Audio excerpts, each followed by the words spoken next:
Abusement, appeasement. Abusement అంటే ఎదుటి వాళ్ళని దూషిస్తూ పోవడం, అప్పీజ్మెంట్ అంటే వాళ్ళని బాగా ఊరడిస్తా సాగటం. ముస్లింల అప్పీజ్మెంట్ పాలిటిక్స్ అన్నటువంటిది కాంగ్రెస్ పార్టీ ఎప్పటి నుంచి చేస్తుంది. కర్ణాటకలో ఇప్పుడు అది సీరియస్ స్టేజ్కి తీసుకొచ్చింది. ఎట్లా అంటే ఇప్పుడు పరీక్షలప్పుడు ఓ పండగ ఉంటే ఖచ్చితంగా ఆ పండగకి సెలవు ఇవ్వడంలో తప్పులేదు. అది ఏ మతం పండగ అయినా, క్రిస్టియన్ మతం పండగ అయినా, హిందూ మతం పండగ అయినా, లేకపోతే ముస్లిం మతం పండగ అయినా. కానీ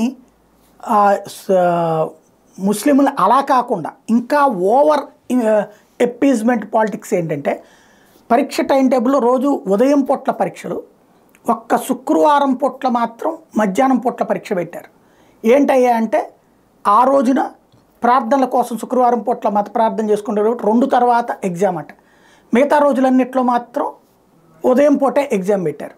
ఈ టైం టేబుల్ని చూసిన తర్వాత ప్రతి ఒక్కళ్ళు ప్రశ్నిస్తున్నారు. ఏది 10th క్లాస్ ఎగ్జామ్స్కి సంబంధించినటువంటి విచిత్రమైనటువంటి పరిణామం.